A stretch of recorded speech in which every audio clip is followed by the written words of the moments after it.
नियति के डिलीवरी का समय भी आ जाता है, जिससे नियति को बहुत ज्यादा दर्द होने शुरू हो जाते हैं और संजना उसे अपने साथ हॉस्पिटल लेकर चली जाती हैं और उसकी डिलीवरी करवाने लगती हैं, जो काफी ज्यादा क्रिटिकल हो जाती है। मगर संजना एक बहुत ही काबिल डॉक्टर होती हैं, जो नियति की डिलीवरी ठीक से करवा लेती हैं।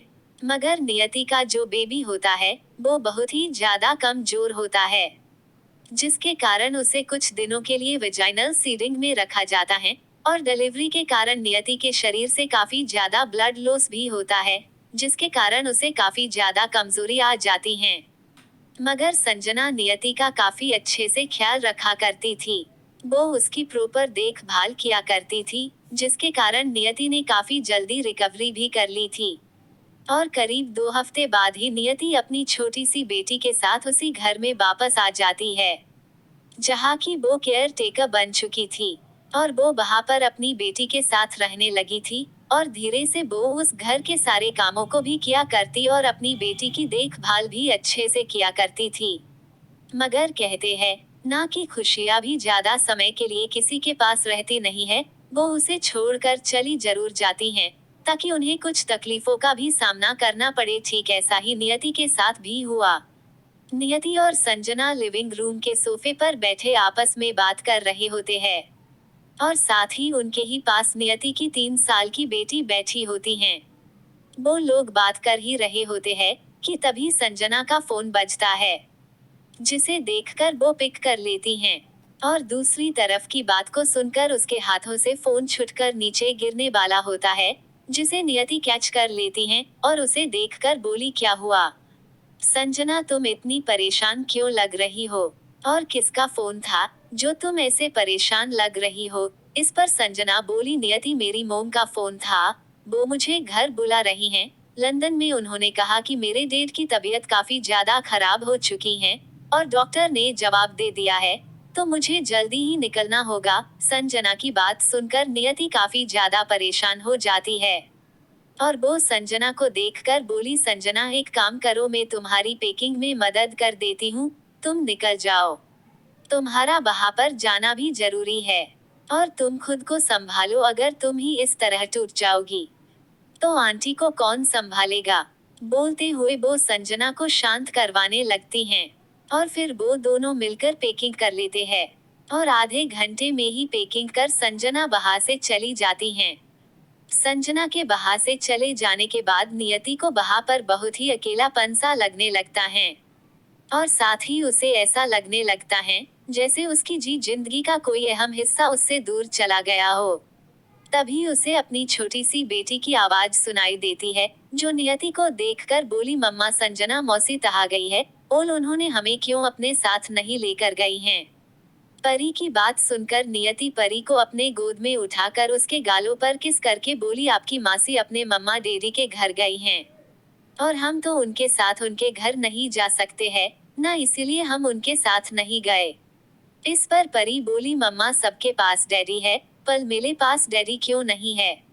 और देखो ना संजना, मासी के पास भी तो डैडी है, तो फिर मेरे पास डैडी क्यों नहीं है, बोलो ना मम्मा। अपनी बेटी की बात सुनकर नियति की आंखों में हल्की सी नमी तैर जाती है और वो परी के किसी भी सवाल का जवाब नहीं दे पाती हैं और देती भी क्या कि कौन है उसके डैडी और उसने उसके साथ क्या किया है। मगर वो परी से कुछ भी नहीं बोल पाती हैं और चुपचाप परी की सारी बातों को सुनने लगती हैं और साथ ही उसकी आंखों से बस लगातार आंसू बहे जा रहे होते हैं। जब परी अपनी मम्मा को ऐसे रोते हुए देखती हैं, तो बोली, क्या हुआ मम्मा, आप लो क्यों लही हो, क्या आपको किसी ने तुझ कहा है जो आप लो लही हो। बोलते हुए वो नियति के आंसू पोंछ देती हैं और नियति भी कस के परी को अपने सीने से लगा लेती हैं और रोते हुए बोली, परी बेटा, क्या आपके लिए ये काफी नहीं है कि आपके पास आपकी मम्मा है। क्या आपकी मम्मा आपसे प्यार नहीं करती हैं? क्या आपकी मम्मा आपको किसी भी चीज की कमी होने देती हैं? क्या आपकी मम्मा आपके लिए अच्छी मम्मा नहीं है, जो आप अपने डैडी के बारे में पूछ रही हो। अपनी मम्मा की बात सुनकर परी बोली, नहीं मम्मा, आप तो दुनिया की सबसे लच्छी मम्मा हो और आप मेरे लिए वो तब लाती हो जो मुझे पसंद है, पर फिर भी मम्मा मुझे भी डैडी चाहिए। आप तभी बताती क्यों नहीं जो कि मेरे डैडी कौन है। अभी दोनों माँ बेटी बात कर ही रही होती हैं, तभी वहां पर कुछ लोग बहुत सारे गार्ड्स को लेकर आ जाते हैं, जिन्हें इस तरह से देखकर नियति और परी दोनों ही काफी ज्यादा डर जाते हैं। वैसे अब क्या लगता है, आप सभी को कौन हो सकते हैं ये लोग, और क्या अब यहाँ से नियति की जिंदगी में कौन सी नई मुसीबतें आने वाली है, जानने के लिए पढ़ते रहे। एपिसोड 20। नियति अपनी बेटी से बात कर ही रही होती हैं कि अचानक से वहां पर कुछ लोग बहुत सारे गार्ड्स के साथ आ जाते हैं, जिन्हें इस तरह से वहां पर देखकर नियति और परी दोनों ही काफी ज्यादा डर जाते हैं। और परी तो अपनी मम्मा के सीने से ही लग जाती है। उतने सारे लोगों को वहां पर इस तरह से देखकर नियति को भी काफी डर लग रहा होता है, पर वो फिर भी उन सबको देखते हुए बोली, आप सब कौन हो और इस तरह से यहाँ कैसे आ गए? आप सभी कैसे किसी के घर में इस तरह से आ सकते हो? नियति की बात सुनकर एक आदमी जो अपनी नजरें दोहराकर पूरे घर को देखे जा रहा होता है, वो नियति को देखकर बोला, लगता है तुम्हें इस घर की मालकिन ने बताया नहीं है कि उसने ये घर मुझे बेच दिया है और तुम्हें अब ये घर खाली करना है। जैसे ही नियति उस आदमी की बात सुनती है, वो एकदम शॉक हो जाती हैं और हैरानी से उस आदमी को देखने लगती हैं। तो वो आदमी नियति को देखकर हंसते हुए बोला, मुझे लगता है मैंने सही अंदाजा लगाया। ये घर जिसका था, उसने मुझे ये घर 2 दिन पहले ही बेच दिया है, पर तुम्हें देखकर लगता है कि तुम्हें किसी ने बताया नहीं है। बोलते हुए ही वो नियति को अजीब नजरों से देखने लगता है। वही उस आदमी की ऐसी नजरों की देखकर नियति थोड़ी असहज हो जाती है और वो जल्दी से सीमा को फोन लगा देती हैं, मगर 2 से 3 बार कॉल करने पर भी सीमा उसका फोन नहीं उठा रही होती हैं। ये देखकर नियति काफी ज्यादा परेशान हो जाती हैं।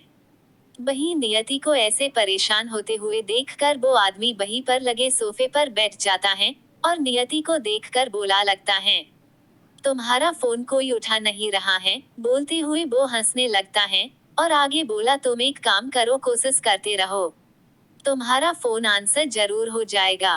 बोलते हुए आराम से बैठ जाता है। वही नियति लगातार फोन लगाते रहती हैं। तभी उसका कॉल आंसर हो जाता है, तो सीमा बोली, हेलो नियति, तुमने मुझे इतने सारे कॉल क्यों किए? इस पर नियति परेशानी में सीमा को देखकर बोली, आंटी कुछ लोग यहाँ अचानक से घर पर आ गए हैं और वो बोल रहे हैं कि आपने ये घर उन्हें बेच दिया है।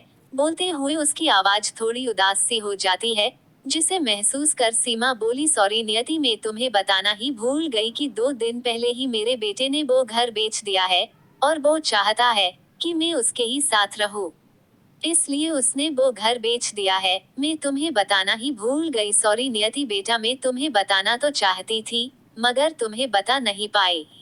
उनकी बात सुनकर नियति तो बस अपनी ही जगह पर जम जाती हैं और उसे अब समझ ही नहीं आ रहा होता है कि वो क्या करे। अब वो फिर से कहा जाएगी, अपनी छोटी सी बेटी को लेकर कहा जाए। एक बार फिर से किस्मत ने उसके साथ वही खेल खेला जहां पर उसके पास कुछ भी नहीं बचा। सोचते हुए उसकी आंखें नम हो जाती है।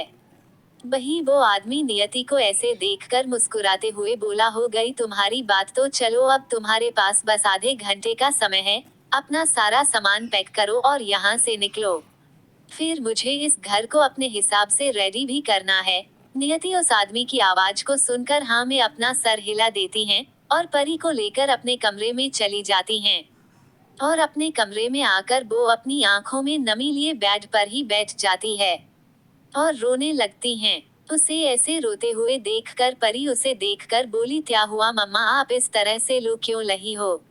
और वो उतने सारे अंकल लोग कौन है जो इस तरह से यहाँ पर आए हैं? परी की बात सुनकर नियति अपने आंसू पोंछकर परी को देखते हुए बोली, परी बेटा, हमें ये घर छोड़कर जाना होगा बेटा, अब हम और यहाँ पर नहीं रह सकते हैं, क्योंकि ये घर उन अंकल ने खरीद लिया है, इसलिए हमें अब यहाँ से जाना होगा। बोलते हुए वो एक बैग में अपना और परी का सामान पैक करने लगती हैं। वही परी को अपनी मम्मा की कोई भी बात समझ नहीं आती है, सिवाय इसकी कि उन्हें ये घर छोड़कर जाना होगा। उस घर को छोड़ने की बात से परी भी उदास हो जाती हैं, क्योंकि वो जब से हुई थी तब से ही भी इसी घर में रही होती हैं। नियति एक बड़े से बैग में अपना और परी का सारा सामान को पैक कर लेती हैं और उस कमरे को अपनी नम हो चुकी आंखों से देखते हुए बाहर से निकल जाती है। उसे पूरे 3 साल 5 महीने हो चुके थे इस घर में रहते हुए, और आज उसे इस घर को छोड़कर जाना पड़ रहा होता है। नियति अपने साथ बैग लिए बाहर से निकल जाती हैं, फिर से एक नए सफर के लिए, जहां पर वो फिर से एक बार बिल्कुल अकेली सड़क पर आ गई होती हैं। और अब आगे पता नहीं उसे कितनी ही मुसीबतों का सामना करना लिखा है। उसकी किस्मत में खुशी भी ज्यादा समय के लिए रह नहीं पाती हैं। पहले खुशियां आती है और फिर बाद में सब कुछ ही खराब करके बाहर से चली जाती है। नियति अपने साथ परी को लेकर बाहर से सड़क पर निकल पड़ती है, लेकिन कहा जाना है उसे कुछ भी नहीं मालूम होता है। वही परी भी बस अपनी मम्मा का हाथ थामे चल रही होती हैं, इस बात से अनजान कि उसे उसकी माँ कहाँ पर लेकर जाने वाली हैं और कहाँ नहीं। वैसे आप सबको क्या लगता है, अब क्या नया मोड़ लेने वाली है नियति की जिंदगी? अपनी राय मुझे